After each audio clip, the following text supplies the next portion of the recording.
And when you get a girlfriend, she's going to be so lucky. But it can never be me. No, because I'm only attracted to men who are going to shit all over me. Yeah. Well, you know what? I got all the friends I need now, huh? I think I'm going to need shit now. You know, I'm going to learn some really stupid pickup lines to use on women that are at bars dressed just to get laid. I'm going to be proud of how loud I can belch. And I'm going to use women like Black & Decker screwdrivers. Yeah. So life begins now. So what do you say, babe? Come on, let's go home and fuck. Oh.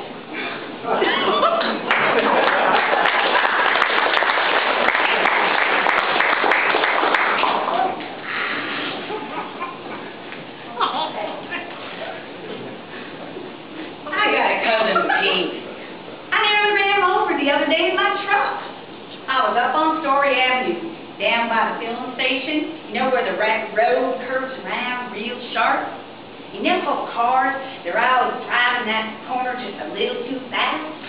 Some of them, they go skidding and they crash right into that house up there, with the brick that's all messed up from the cars that keep crashing into it. But that's beside the point, because I wasn't speeding. I never speed. I'm a good driver. Never had a ticket in my life, not one. Except for some dumbass parking tickets I never should have had in the first place. And then, they had the nerve to tow my truck. That made me so mad. But I had nothing to do with that little a-hole falling down. I did not push him. I did not lay a hand on him. But that's a matter I really can't talk about. How pending legal action. Anyway, this incident here, this was all my cousin Pete. It was all his fault. Pete's got about 10 lug nuts missing in his head. No common sense, none at all. My sisters, they're all like, oh, poor Pete, poor Pete. And I'm all like, to hell with Pete. Pete pisses me off, because it ain't like he's slow. He ain't slow. He's just a screw-up is all. Always getting himself into some kind of trouble because he doesn't use his head. He doesn't think. Pete volunteers full time down at the Edison House in Washington. He's some kind of tour guide or something. See, he's got this thing. He knows everything there is to know about Thomas Edison. You just ask him anything you want to know, and he'll tell you.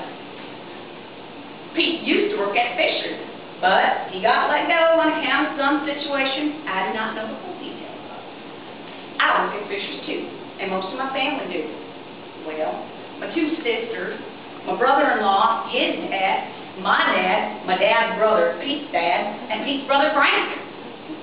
Anyway, there I was, riding down Story Avenue, rounding the curve, and suddenly, Pete's right there in front of me. He's just standing there, suddenly running out into the road. And thank God I got quick reflexes, or I would have run him over. So I slammed on my brakes hard, and I'm out of the truck in a flash, and I'm grabbing him, and I'm all up in his face, and I'm like, what the hell is wrong with you? I could have run you over. I could have killed you right now. But Pete, he ain't even listening to me. He's babbling on about seeing something down by the point, down by where Bear Grease Creek runs into the river. And if I know that the dead live on as particles of free floating energy in the atmosphere, like an electrical current or a sound wave, and that's what ghosts are. And do I want to come see what he's talking about? Come see, Ronnie, come see! And I'm looking at him, and I'm thinking, I'm related to this person. I'm related to this person by blood.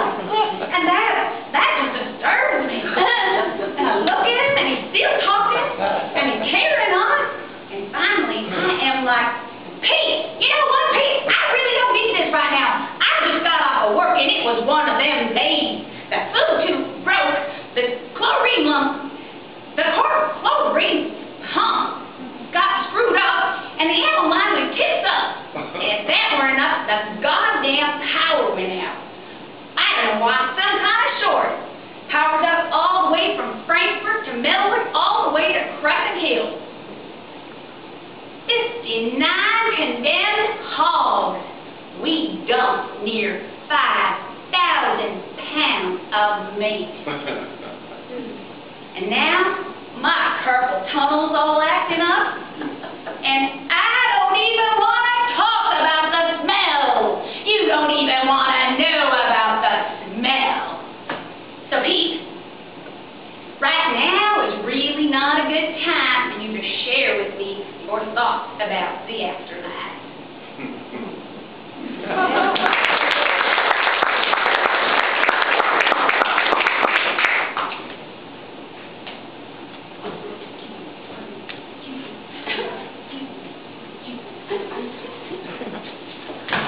Jesus Christ, scared the hell out of me. Oh, sorry, I didn't mean to. How the hell did you find me? Oh, I have my ways. Yeah, well, I'll tell you what. You shouldn't sneak up on me. You know what? It could be bad for your health. Oh, this is good. The monster pulled out his gun on the helpless damsel.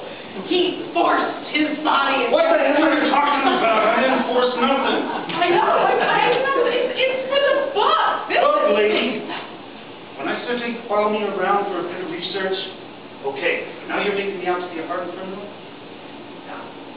That's not how it is. I thought monsters were supposed to be ruthless. You take what you want when you want. First off, I'm not a monster. I'm in the sanitation business. Secondly, I don't force myself on women. Good. Look, lady, I got a friend, all right?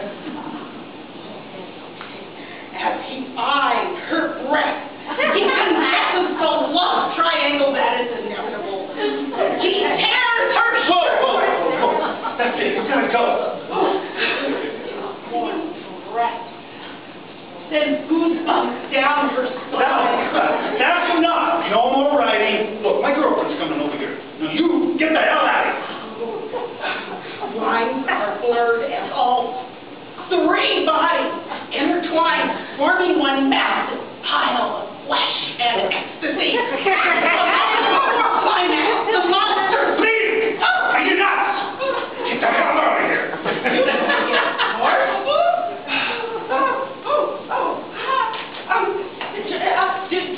Do you have handcuffs or should we use them? I'm serious.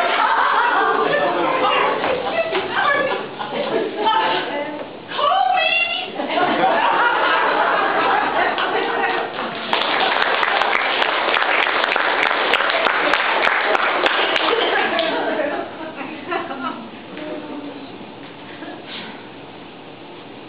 You're not going to say? Then why am I here? I mean, you didn't tell me everything I wanted to know. Why else did I come? Okay, you're not going to tell me? Well, I'll tell you something then. I feel like shit. All the time. I have felt like shit my entire life. Because apparently I wasn't worth sticking around for. Sad. And okay, divorce, separation, but at least a call. A visit, even if you didn't mean it. I feel like shit. And without even knowing you, I grab a Matthew who is just like you. Beautiful, eloquent, and not there. And then I feel like more shit. I'm sure you've heard all of this on Over before with the curse word sleeps out. But no matter how many times you hear it, you don't feel this. Hurt. This shit hurt that won't go away. There is no love. Just pain. Loss. Absence. You know, this morning, when I got out of the shower, I wanted to walk out of the bathroom naked, show you my body.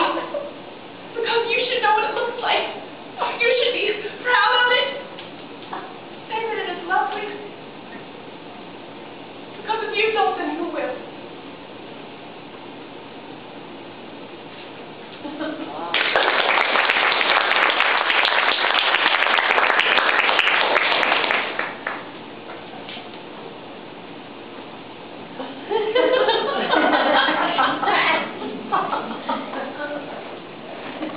Realization hits me heavily like a 44 Magnum smashing into my skull. My heart starts beating with freaking dread. The blood freezes in my veins. The ordeal I'm about to face is one of the most chilly, grisly, and macabre known to woman. Dating! I don't even have God, don't make me do it. I'll be good from now on, I promise. I'll stop feeding the dog hashish. I'll be kind. Anything, please, not the ultimate torture of dating. But I stayed with him for so long, I think. I thought, sure, he's a little wild and intractable, but at least I know I'll get laid tonight. And tomorrow night, at least I can go to the movies and not have someone hold my hand. Hand-holding, the worst thing about dating. Some fellow or I'll think it's a nice, sweet, simple way to start. It's one of the most nerve-wracking experiences of life. I mean, once I start holding hands, I'm afraid to stop. If I pull my hand away, will he think I'm being cold and moody? Should I squeeze his hand and wiggle my fingers suggestively? Or is that being too forward? What if we're holding hands in the movie, and my nose starts itching? And I remove my hand, scratch the offending nose, and don't take his hand back immediately? Will he think I'm rejecting him? Will he be glad? And what if my hands are clammy? Clammy hands are worse than bad breath and right-wing politics. Everybody knows that. Clammy hands means you're a lousy leg. Everybody knows. And what, dear spiteful God, am I supposed to wear? I'll need new dresses, new trousers, new sweater, new underwear. Shoes! Shoes have to be perfect. Men like women in heels, right? I can't walk in heels. I mean, for really important things, I can see myself trying.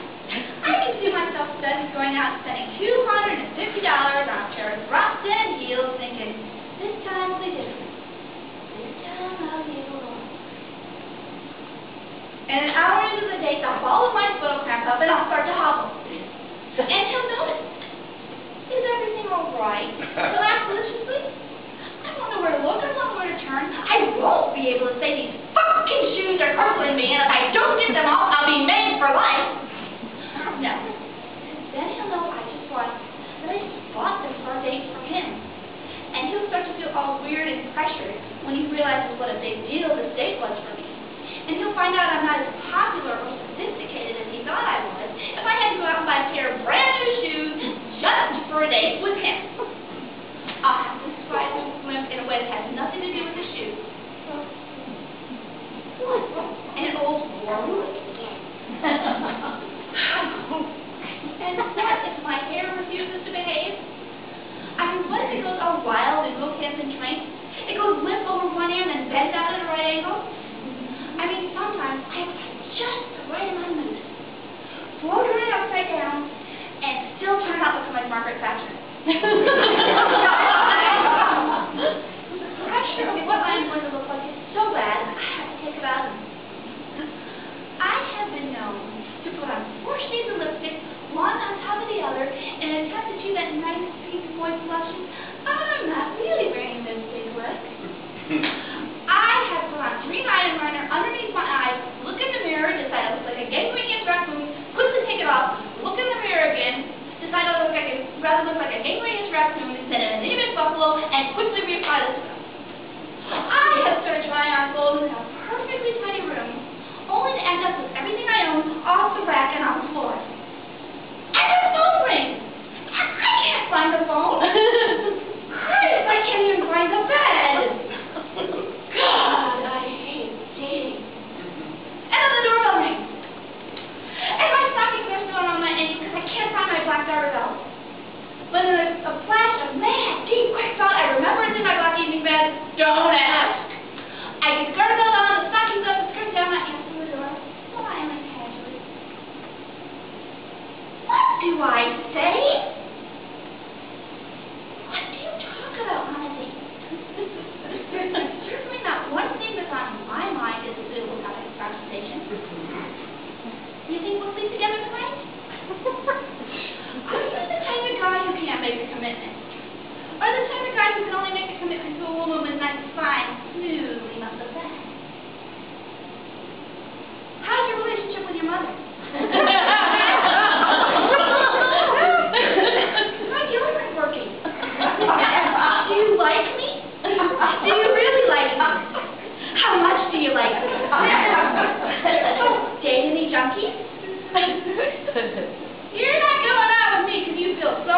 me, are you?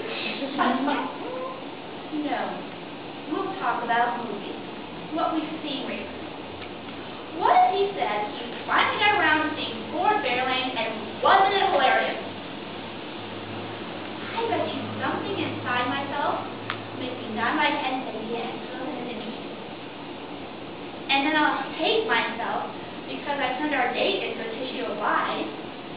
And I'll become distracted thinking what a hypocrite I am because I lied about Ford Fairlane and he knows that he tried to draw me out.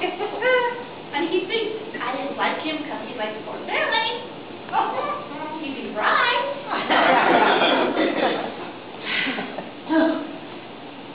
So what if his favorite movie was His Girl Friday, followed closely by Slapshot? Then I could really fall in love. Then I'd really be terrified.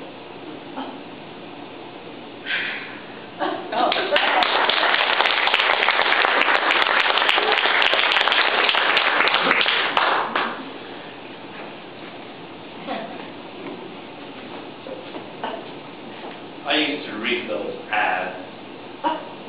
You know what I mean. Even your best friend won't tell you that. I used to love it. Because it's the right guy, you know, nice to your mother and everything. Like, what kind of girl would throw you over? What kind of toothpaste do you use? Or what kind of, like, phony friend spend the time drinking with you? Smell it. Those people on the head,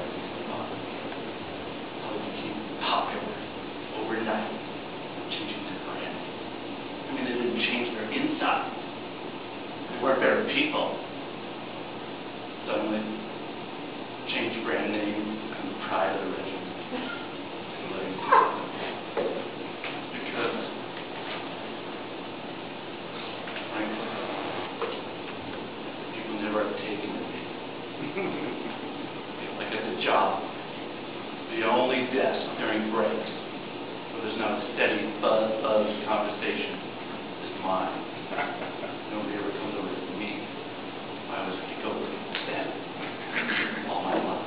Like when I was a kid, three of us would walk down the street. Not once was I in the middle. Always on the gutter side. Never invited to join up with any clubs. I went with the entire army without once being offered to play cards. I admit it. Sometimes I'd wake up in the middle of the night, dripping sweat, going on and off like some kind of neon sign. Bad breath, bad breath, bad breath. Got married. My wife treats me like a janitor. The only nice thing she can say for me is, I'm good with my hands.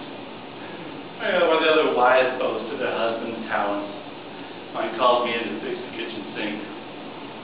So at parties, we got this like fixing the sink bit. The rest of the time, just acquaintances. More and more, back in my head it went, change your soap. Change your toothpaste. I don't know. I always felt that I'm me. You know, for better or for worse, I'm me. Then my kids, my wife, this, are a sensitive age, started making cracks. So I finally gave in. Changed my brand of toothpaste, my brand of hair oil, my soap, my suit even. Son of a gun. The ads, they were right. My wife, she glowed at me. My kids, they love me. First time in my life was everyone's buddy. 3 weeks of it. Well, if all I could take, I went back to my old ways. If they like that brand over me, well, the hell with them.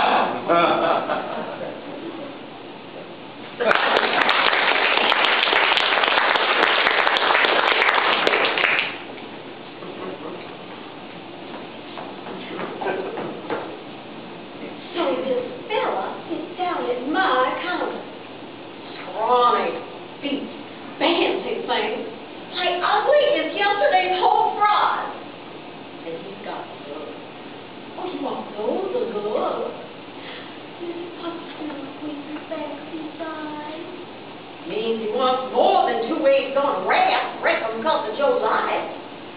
So I do what a girl's got to do. I ignore him. No warm-up, no staff, and I save my smiles to the grandpas and the wedding rings in the next booth. Comes the end of my shift, and this shriveled up walnut, this cottage cheese curd, this crust of burnt toast is still sitting there. And the dog with his eyes rolled over and bang. I give him the deep freeze. Why, I shoot him a look with a platinum meringue. And what's he do? Smiles at me. Smiles. Oh, daddy teeth. Great big space in the middle. Reminds me of some little old kid with skin knees on the playground. Oh, Abel, that didn't melt me up. He's always saying I got a heart as big as a volleyball turkey. Stop.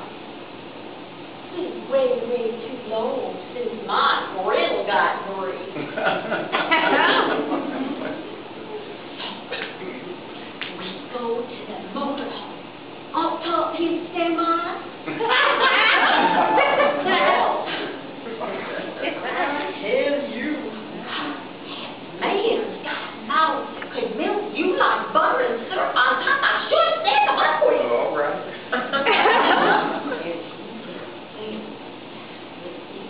That should be illegal. For a fact. Why, that little runt's got him a secret self beneath his outfit. Well, we've all got one. But this was a secret we're spreading around. And he did. Ooh, he most certainly did.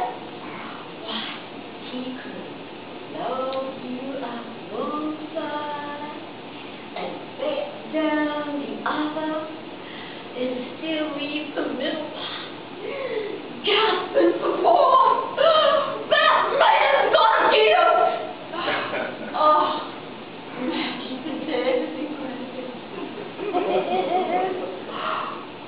I laugh at him here. And that's the God's honest truth. Next time you find yourself checking out someone's dessert cake, remember, it's not the dream with that counts. It's the peach in the pie.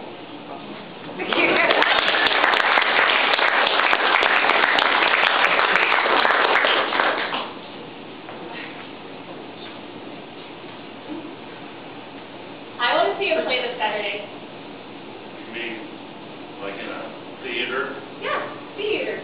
Oh, no. I don't go see plays and stuff. That's full of weirdos. Why would you go see that? You can see a movie. It's not a musical. It's a Tennessee Williams play. Oh. Very serious.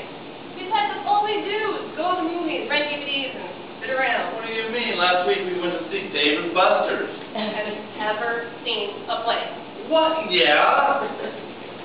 When I was a kid, I saw Wizard of Oz. Ooh, that freaked me out. You don't have to go Go where? to the play. I was just letting you know that I wanted to go. You mean by yourself? Yeah, kind of. I mean, my friend Nick is in the play. Who's Nick? Just an old friend from high school. I found out he was doing this play, and I thought it'd be really cool to catch up on old times. He invited me to their cast party afterwards. Was he like an ex-boyfriend or something? No, Did he ever make a move on you? no, we were just friends. Oh, so he's gay. No! He's not gay. Why would you say that? He never made a move on you the whole time you knew him? No. And he's an actor? Come on, Carla. What? A guy can't just be friends with a girl? Of course he can, but they're going to make a move on you. Okay? Well, he never made a move on me. Besides, when I knew him, he always had a girlfriend. Okay, if you want to go see your gay friend at the play, that's fine. Give me a chance to hang out with the guy. You don't mind. Of course not. Could let happen. Well, what if he isn't gay? And what if he does make a move on me? Do you trust me not to make a move back? Would you? No. So what's the problem? I guess there isn't a problem.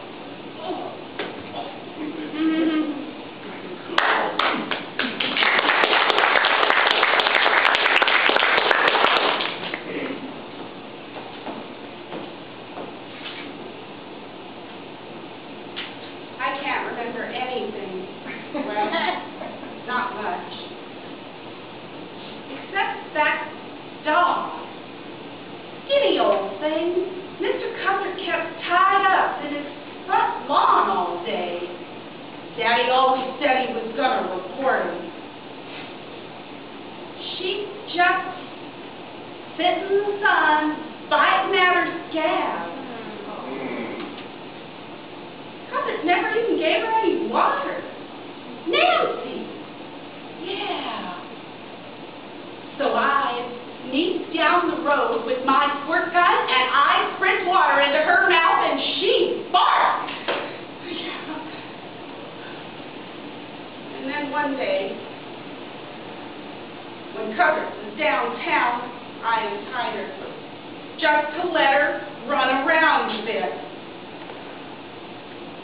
But she darted straight out into the road. Just as Daddy's pickup was coming around the curve and he didn't see her. So he plowed right into her. I remember coming through the back door. Nancy was hanging out of Daddy's arms like a set of broken up bagpipes, and he spread her out on the kitchen floor, and she was breathing real hard, and the pain was coming off her like I could hear it. And she just gave herself up to it, and that's all she was, this pain thing. And Daddy leaned down and started talking to her real quiet. And all of a sudden, Nancy stood up, like she wasn't half dead, and started running around the kitchen, barking and clicking her nails on the floor tiles. And we were all shocked because Nancy was like a puppy again. Not like that bony heap on the floor. She was a real fireball for about 3 minutes until she got tired again. Curled up by the sink and sleep. Died like it meant nothing. I remember all of that. Funny how everything else was gone to me. And that sad old dog just came into my head.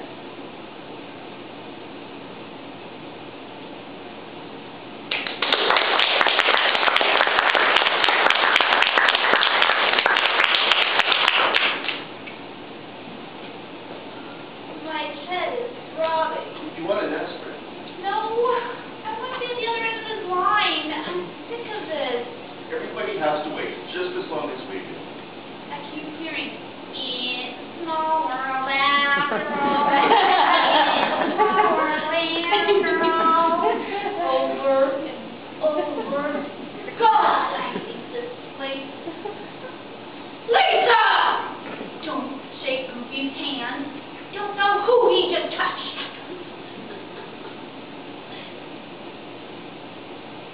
Everybody likes Disneyland.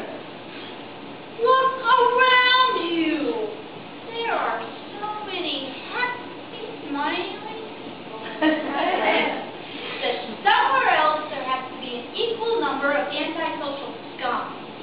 You're just tired. I still think we could have gotten a room with a better view. They said it was the best room they had left. If somebody, we would have gotten a better room. If we were Mr. and Mrs. Somebody, we would not be staying at a Motel 6. Why didn't I insist we go to Disney World? We've been to Disney World. I wanted to compare. Probably the only family in history to fly to Disneyland from Orlando, Florida. Okay, Arlene. You and I agreed we would alternate choosing vacation spots. And no arguments. But Jerry, this is stupid! Did I complain last year when you made us spend our entire vacation with your folks? We had a wonderful time. 2 weeks vacation per year. I'd rather not spend it in a mobile home park. I know. Your dad was such a pleasure giving me a tour of the front yard. Now I know your parents take such little steps. At least he doesn't floss his teeth in the middle of the living room while watching the evening news. Don't start. Kevin! Stop eating the grass. I wonder if they sell snow cones here. I haven't had a snow cone in years. A lime snow cone. They don't make enough things with lime flavoring. They can make all those things with lemon flavoring. I don't see why they can't do the same thing with lime flavoring. I wonder why there aren't more lime desserts. I think lime is my favorite. You're a marshmallow with a penis. You know that? You want to try the Matterhorn, and you saw the lime. Don't you dare lay this on me! It's not the line. It's everything. It's what you like. It's what you think. It's knowing that as long as you live, you will never fold a newspaper. So we'll get 2 newspapers, his and hers. Are you honestly happy with our marriage? Relative to life, I would be leading. If I were with any of the women who agreed to go out with me before I met you, I am reasonably satisfied. Lisa! Begging for change!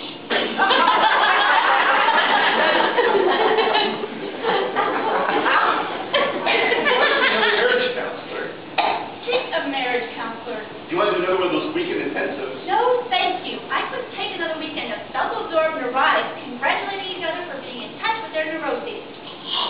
Let's try sentence completion. God. My husband gets on my nerves my husband gets on my nerves when he... Makes me complete his stupid sentence. Then you suggest something. Sick of suggesting things. We'll just have to make the best of it. Oh, how inspiring. I love to hop out of bed in the morning and make the best of it. What else do you suggest? You want a divorce? Do you? No, I happen to believe in the sanctity of the marriage unit. But if you... No. I made my bed. I'm going to lie. Kevin! Put that squirrel down! All of it!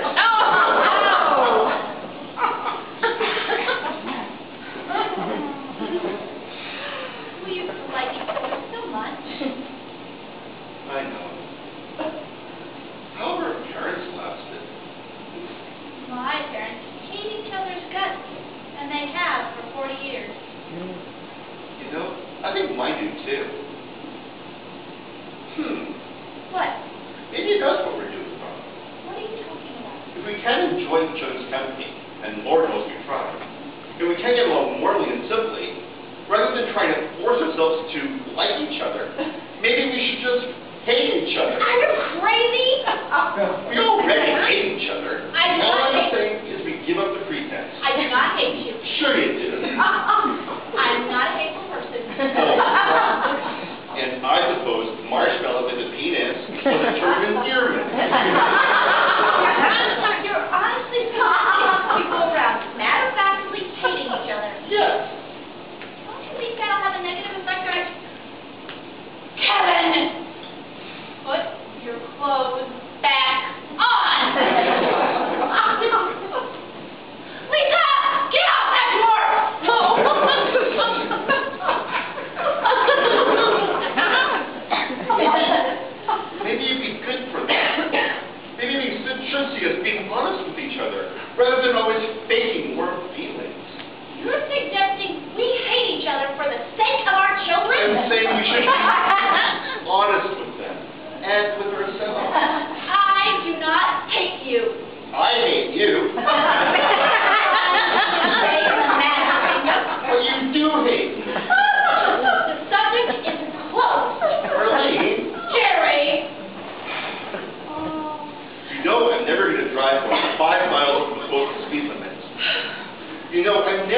and vote for you in the restaurant, no matter how bad it is. I'm never going to improve sexually. I'm going to eat large curd, cottage cheese, and melba toast for breakfast every morning for the rest of my life. It's a small world after all.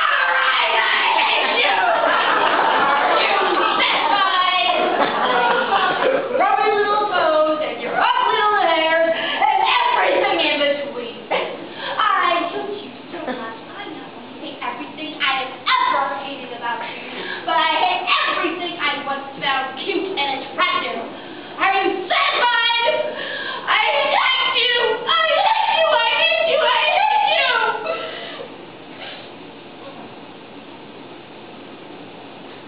If it makes you feel any better, I hate you just as much.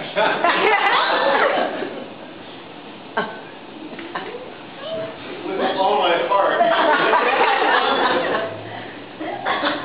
I hate you more than I ever imagined I could hate you.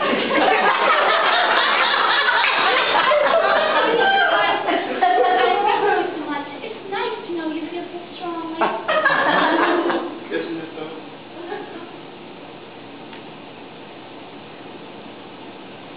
Kevin, Lisa! it's our turn.